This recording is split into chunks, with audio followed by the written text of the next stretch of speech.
Hi, everyone. Thank you for joining us for a live webinar today. We are so excited to see you. Just so you know, we are recording today, and if you'd like to send us any comments in the chat, you're welcome to.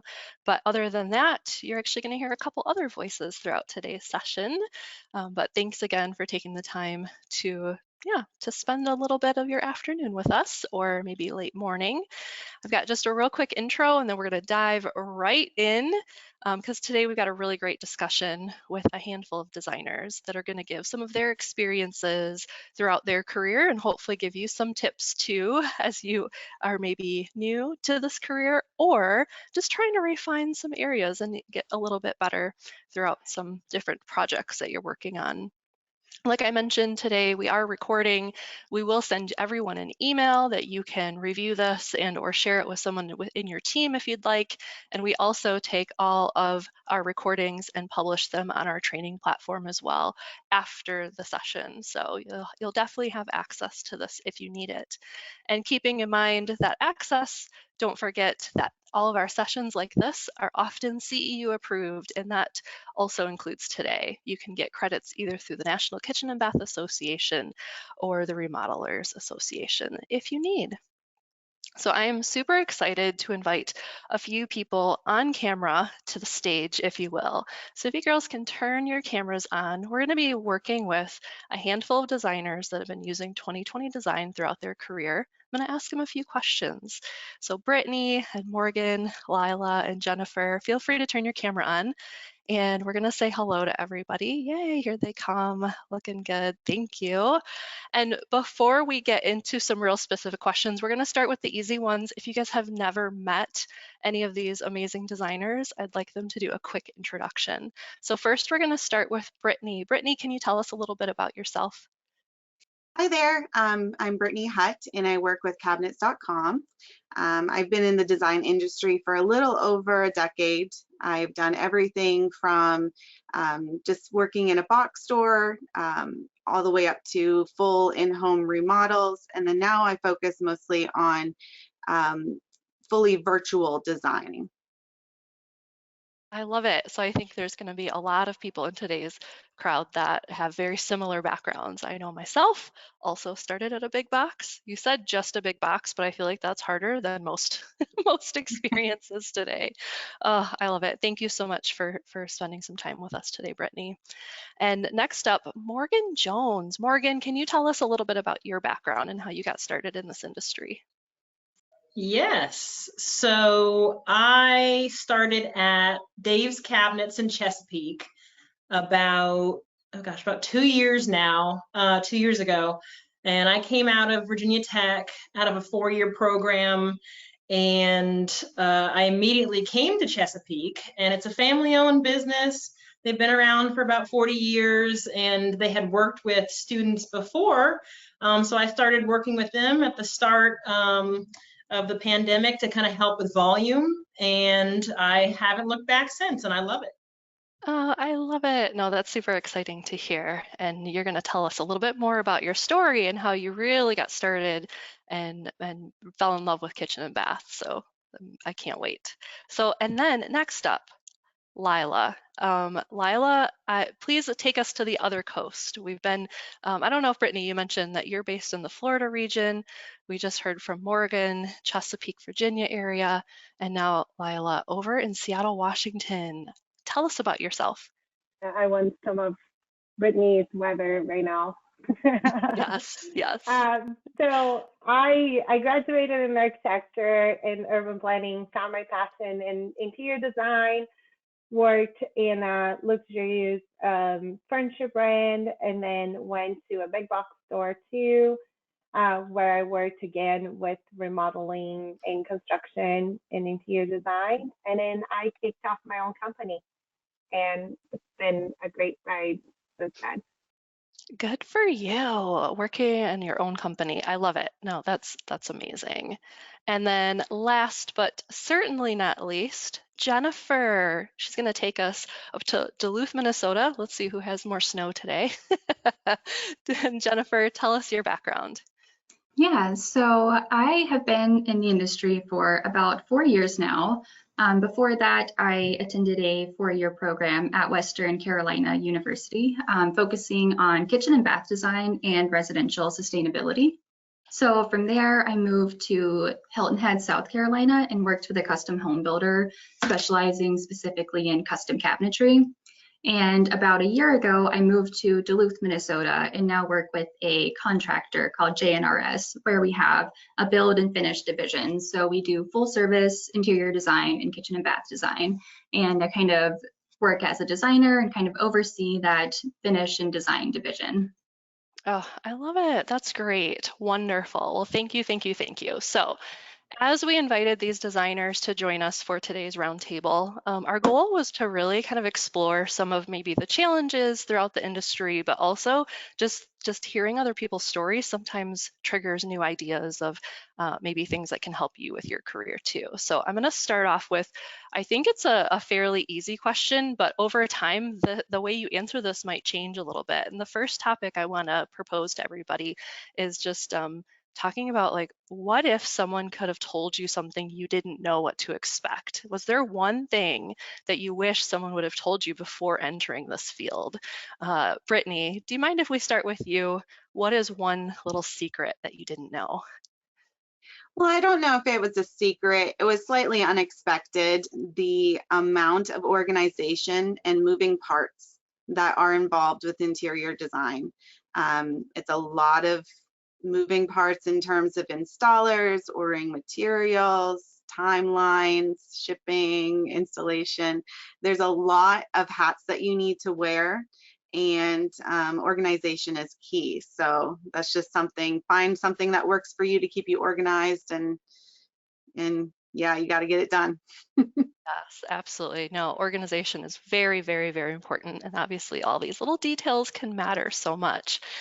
Flipping the coin a little bit, Morgan, you've been in this industry for a couple years. So what do you think? What is something that you wish someone would have told you? I feel like, and I do feel like that question changes every day. Like I'll find something new that I'm like, oh, I feel like I really didn't cover that as much as I could have.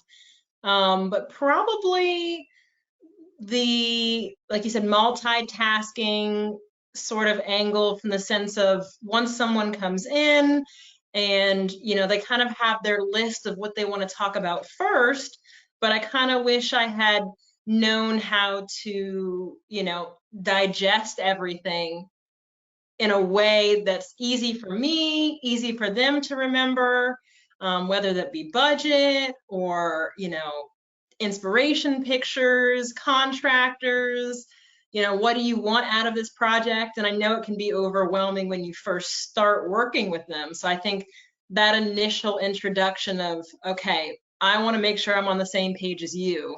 So I think that would be something that just making sure that, all of your T's are crossed before you start. Yes, no, collecting all that information, and it might be overwhelming to us, but imagine for them, it can be tenfold. So keeping them in line, that totally makes sense. I love it. So, and I gave Morgan a really hard time when I first met her, because I thought, like, okay, you've been in the industry a couple years, but you haven't even had a chance to tackle this industry without all the curveballs that the pandemic has brought. So let's talk a little bit about that. In the last few years, like, a lot has happened. Like, is there anything, that you've had to do differently, or is there a way that you've kind of thrived through the last few years? Lila, do you mind if I pick on you for a second? Like, how have you survived the last couple of years of business? Yeah, I think I can see a really good positive from the pandemic. I feel like homeowners and our clients in general, they just are now more open to virtual appointments, virtual meetings, virtual design presentations. To Brittany's point, the virtual design just exploded during the pandemic, and that was a huge benefit to all of us, I think.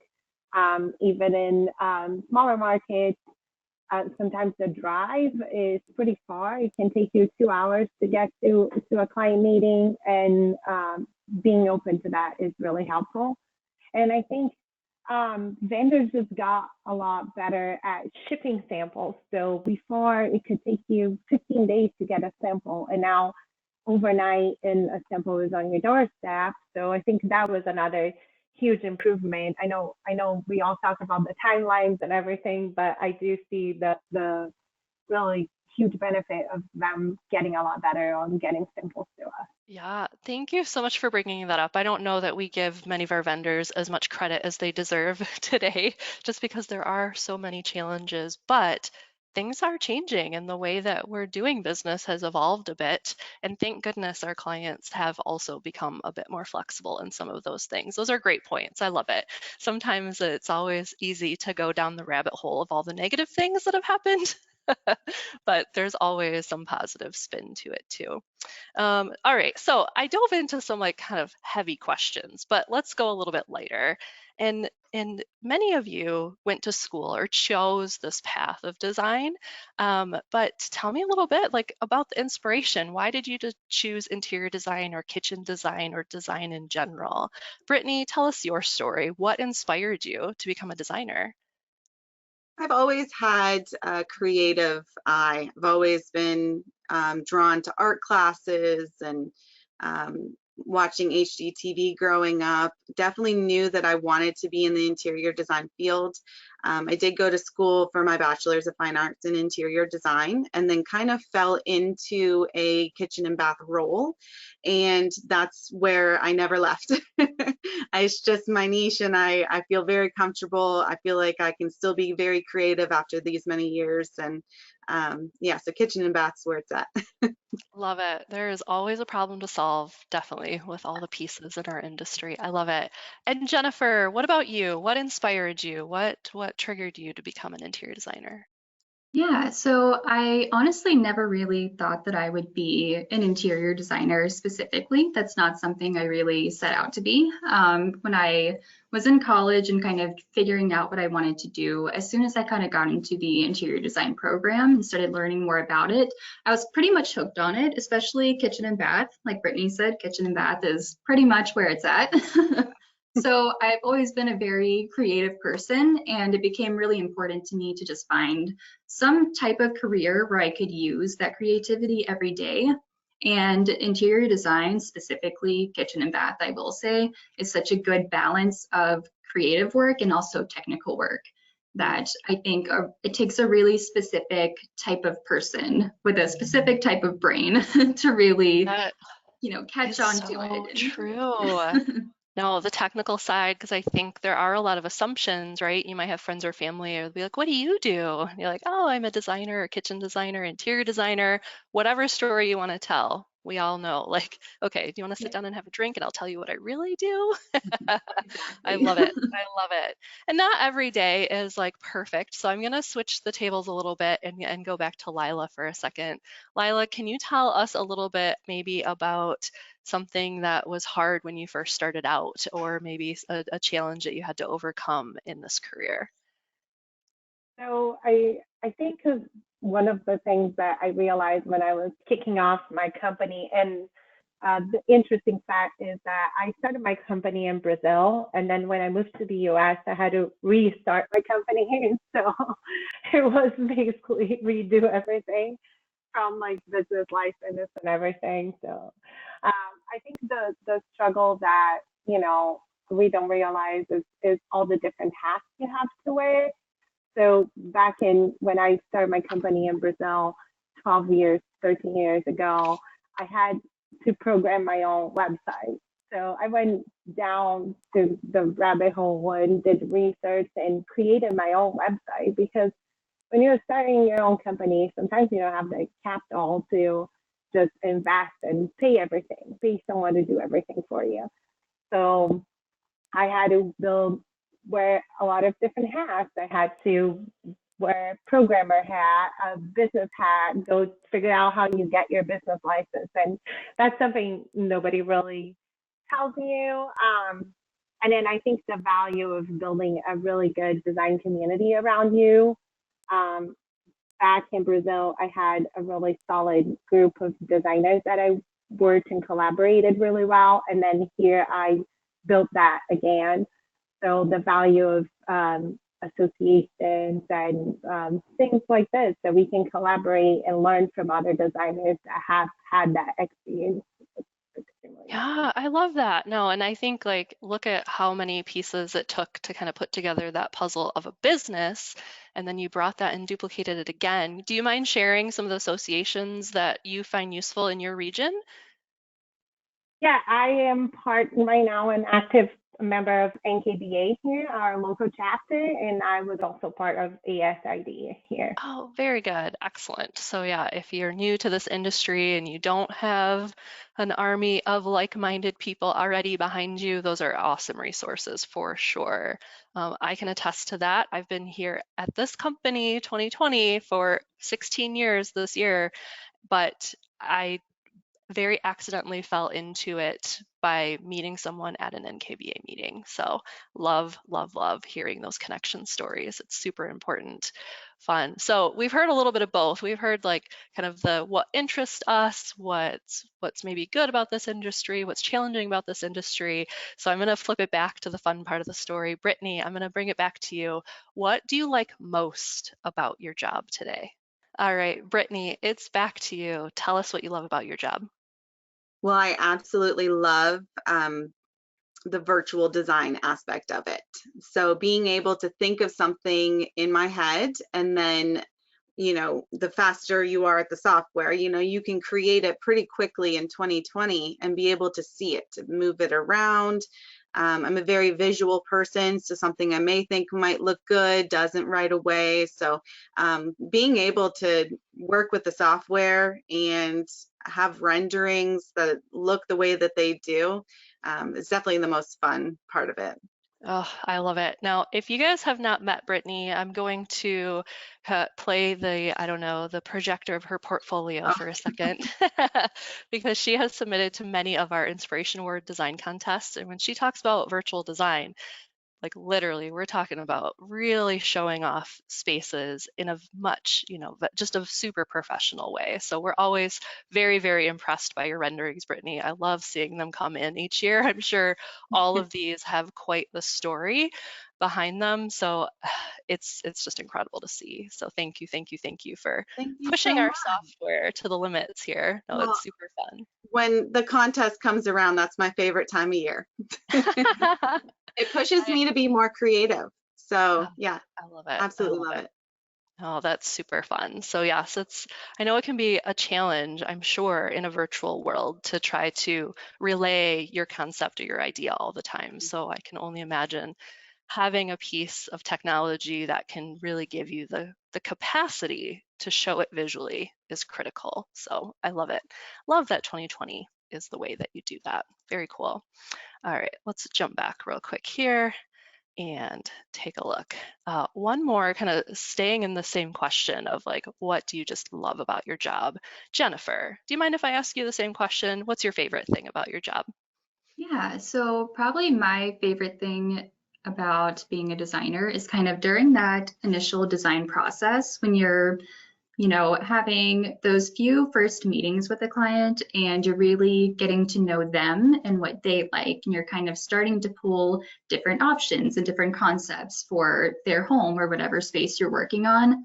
That's probably my favorite part, just connecting with them and getting to know people really well, because everyone's home is so different. Every person is so different in the way that they use their homes, that it's such a good feeling when you finally show them something and you just see their face light up and they're like, yes, that's exactly what I wanted and exactly what they're thinking.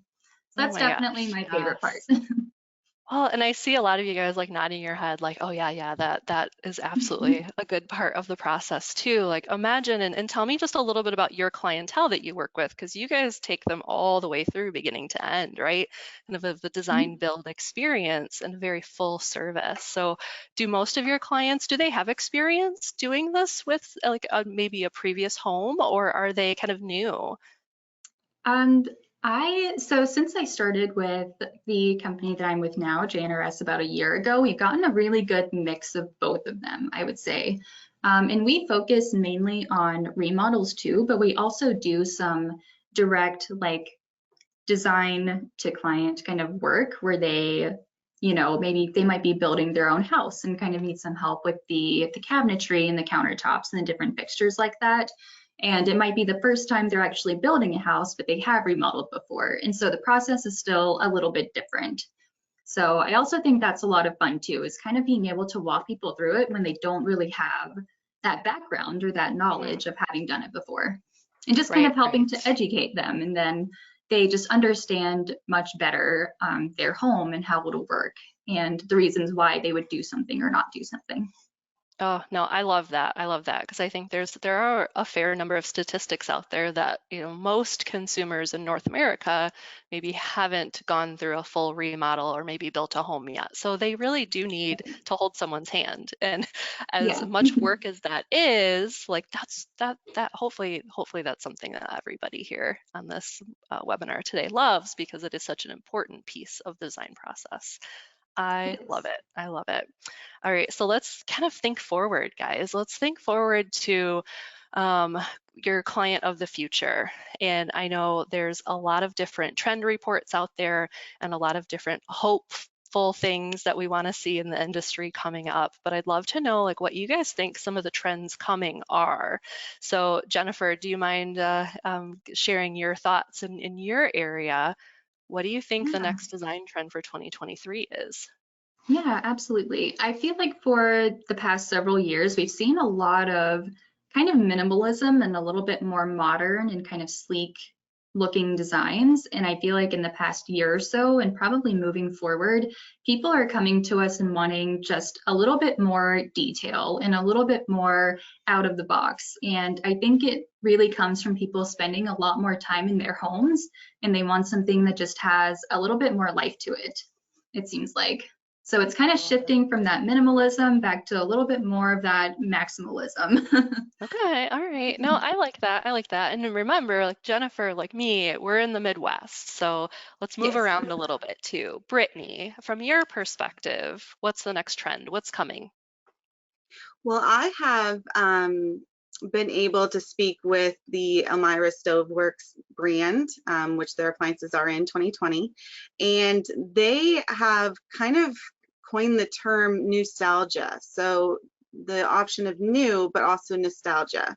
So it's bringing back in those retro appliances, antique appliances. New designers are trying to tie in some of those items that have a little bit more history, but still having a functional kitchen is just kind of bringing back in those elements of nostalgia. So. Oh, I love it. I mean, in that catalog, if you guys have not specified anything from it, or if you haven't seen their booth at KBIS, I feel like they're always like the one just to see like how crazy, how fun, how bold can you go? They've got a lot of fun stuff. Sure.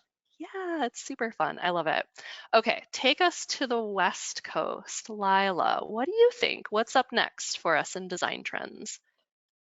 I think we're going to see a lot of more sustainable materials being used. I think there's a lot of requests for that right now, but prices can still be high and hard to find. So I think we're going to see that being more popular, more common, and then clients just fully adopting it. Here in the Pacific Northwest is already a pretty big request. So I think it's just going to continue increasing.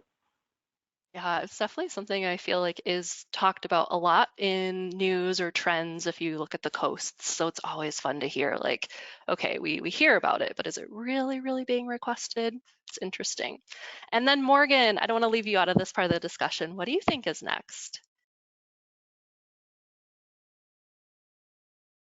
I feel like next has always been surprising to me as well, because I feel like I tend to have that customer who comes in who, like you guys said earlier, is really out of the box.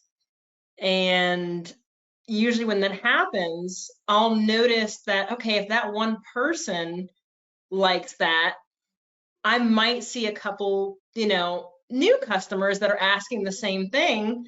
And that right now, at least down here, has been people finding the older things in their house and things that, like you said, hold value to them because they've been at home, they've been around it. They're not ready to give it up yet, but they do want something new. So I have had a lot of people going in that direction of, can I blend the old with the new? And how does the designer fit in for, you're giving me cabinets, but I need you to design around this one thing.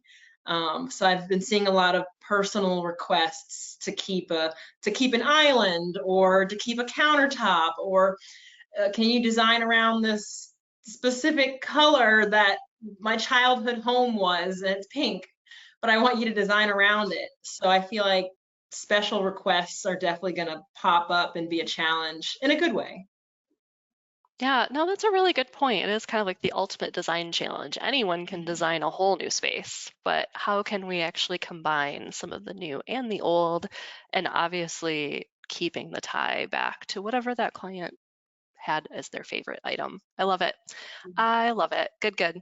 All right, so we have talked about a lot of different topics, and now I'm going to dive a little deeper into 2020 type topics. Now, this, of course, isn't a traditional training by any means, so we're going to talk a little high level, but I would just love to know, like, are there certain things that you guys utilize in our software today?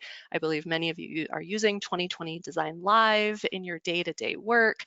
Do you guys have any favorite features? Brittany, I'm going to toss it back to you. Favorite feature in 2020? Well, initially, I wasn't too sure about the easy render because I had figured out the old way how to do it. You know, I'm not the best with change, but I will say with a lot of the changes that have been made, the renderings look wonderful, and they can only get better. I think that the easy render is great. Love the 360 panorama option, as well as the cloud items are becoming more and more. So love those options. I love it. I love it. No, and I've always been a huge fan of your renderings, so that means a lot to us to Thank you hear so that much. the Design Live features are finally working for you. Hopefully a little bit faster than they Oh, were yes. before. Good, good. That is good news. All right, and then Lila, do you mind if I pick on you a little bit? Because I actually have one of your renderings as well. Let me see if I can pop that up real quick here. Oh, and it's not opening on the screen. Let me go back over here. Favorite 2020 feature on your side? I do love the render feature too. It's one of my favorites, and definitely my first step in my design process. So after I contract with the client, I use the render to create a basic space and show them what their space is going to look like. And then we go into detailing and selecting materials. So I can't live without that one, but I also cannot live without notes. So please don't ever remove that. I use the notes, super simple tool, but I use the notes all the time.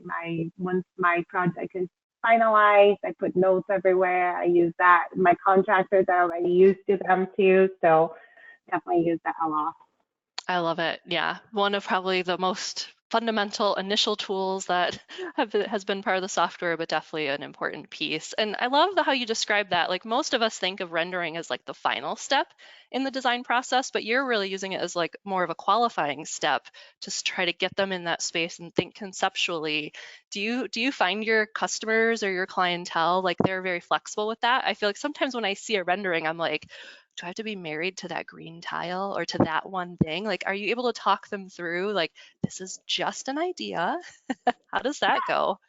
Yeah, usually I explain to them that, we have our initial consult, so I kind of have a pretty good idea of what they are looking for and as far as Yeah. materials go. But sometimes, I present an idea of like a little bit of an out of the box flooring, for example, like you see in the picture.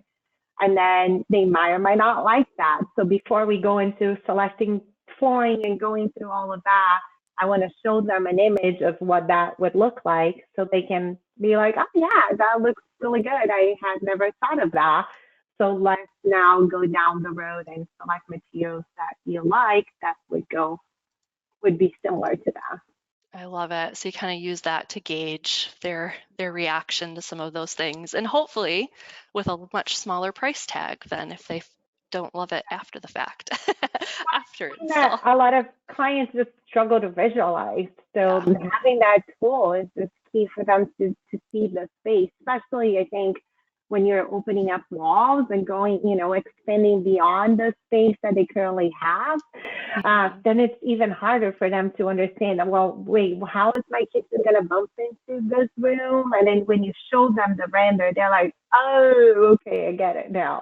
Because when they're standing inside the room with all those walls, they can't really visualize. Yeah, that totally makes sense. I think everyone on this call can definitely appreciate that part of the process. Love it. Okay, one more big question as it relates to you and your skill set as a designer. So many of you, again, you chose this path. Many of you have a design background because you chose to learn it in school. You've learned tools like 2020 to help you through that. But are there other skills that you need as a designer today? Morgan, do you mind if I pick on you a little bit? What do you think is like one thing that a designer would absolutely need to be a good designer in today's world?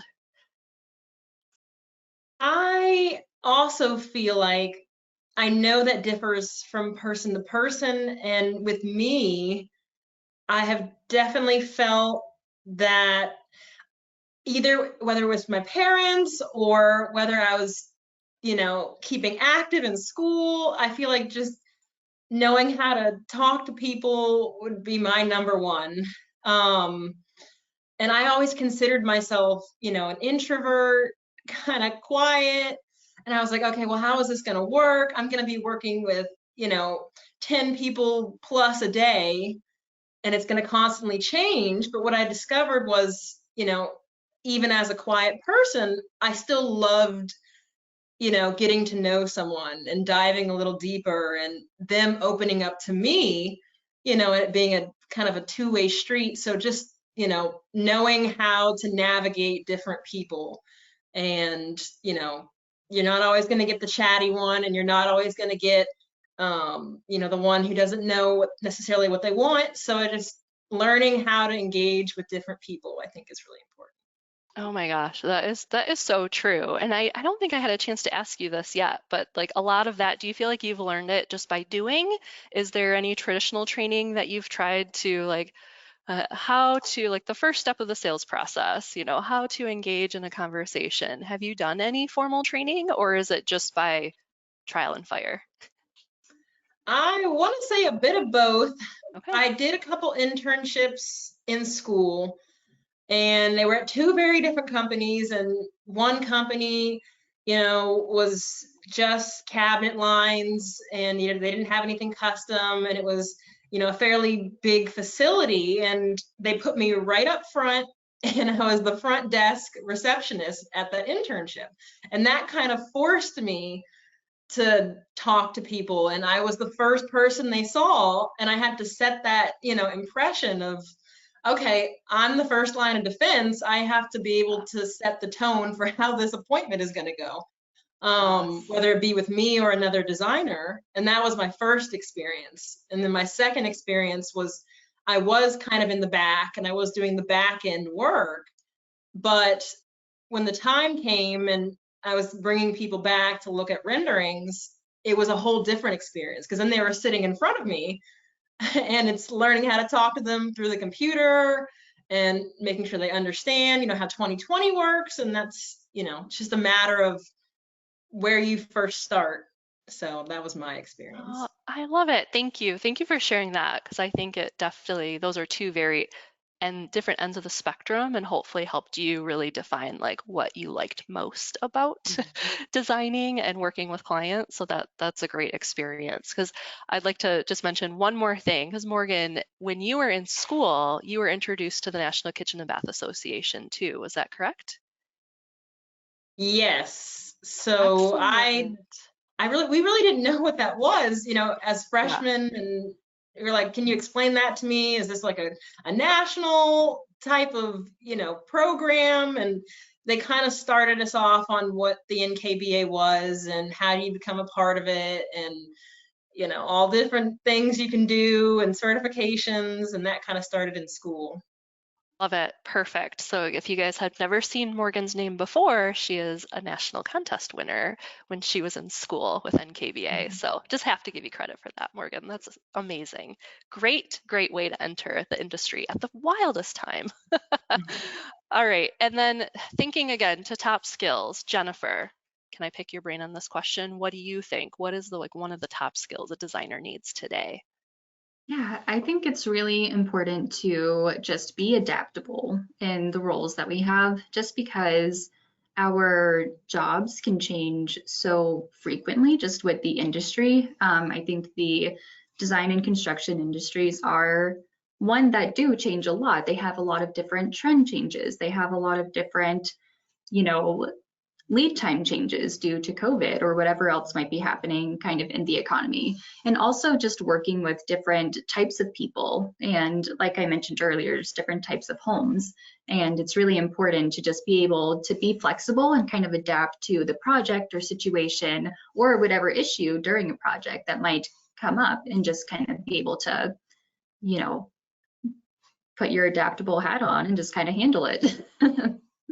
Yes, we're back to wearing all the hats. I think that is Yes. always a story, a consistent story I've heard through my entire career. It's interesting. So I hope that, yeah, everyone has been able to really find an area that they love that really gives them passion, or hopefully like reinvigorates your passion behind this industry, because it really is a great one. And I hope everybody's enjoyed today's webinar. I have a couple last little things I'd like to announce as we thank all of our speakers today. You guys, it has been great to talk to you. It's always fun to hear everybody's story, and everybody always is different in their background and where they come from and what they do. If you didn't notice, we had everybody's social handle on the screen as well, that you're welcome to connect with any of the designers that we interviewed today. You guys, we really, really appreciate all the time that you've spent with us today. If you happen to have any questions, don't hesitate to reach out. But otherwise, we're going to let everybody get back to work and hopefully have some great projects that they're working with their clients on. You guys, thanks so much and have a great afternoon. Bye, everyone.